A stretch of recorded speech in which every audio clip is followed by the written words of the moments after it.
বলতে পারবেন 1,24,000 সাহাবী বিদায় হজে নবীজির রওজা মোবারকে বিশ্রামে যাওয়ার পরে হাবিব সাল্লাল্লাহু আলাইহি ওয়াসাল্লামের কোন দোষ বলেছে কোন কিতাবে পাওয়া যাবে না।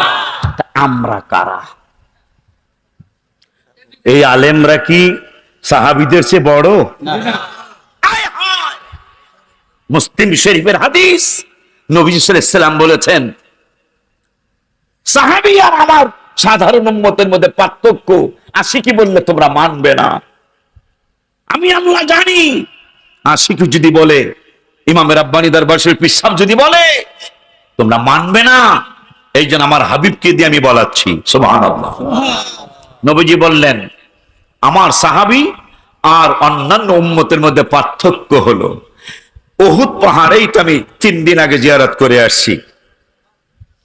3 দিন আগে আমি গিয়েছিলাম যেখানে রাসূল সাল্লাল্লাহু আলাইহি ওয়াসাল্লামের চাচা যান, হ্যাঁ হ্যাঁ, আমির হামজা রাদিয়াল্লাহু তাআলা যিনি বিশ্রাম নিচ্ছেন ইন্তেকালের পরে সাহাবীরা যখন তাকে কাঁধে করে নিয়ে যাচ্ছিলেন জান্নাতুল বাকির দিকে, সাহাবীরা বললেন নবীজি আপনার নির্দেশ মানতেছি, আপনার চাচা যানকে নিয়ে যাচ্ছি, কিন্তু আপনি একটু পিছনে তাকায় দেখেন আপনার চাচাকে যেদিকে নিয়ে যাচ্ছে উহুদ পাহাড়টা তো আপনার চাচার পিছে পিছে সেই দিকে যাচ্ছে। আমার নূরে নবী সাল্লাল্লাহু আলাইহি ওয়াসাল্লাম বললেন যাও, আমার হুজরা মোবারকের পাশে আমার চাচাকে নেওয়া লাগবে না।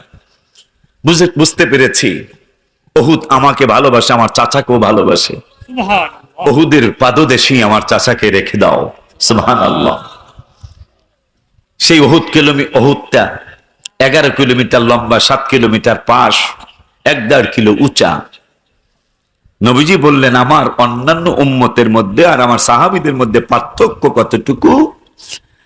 আমার অন্যান্য উম্মত, সারা বিশ্বের উম্মত উহুদ পাহাড় পরিমাণ যদি স্বর্ণ দান করে আল্লাহর রাস্তায়, মুসলিম শরীফ, উহুদ পাহাড় পরিমাণ স্বর্ণ যদি দান করে আমার সাহাবীদের 1 দিরহামের সমান হবে না।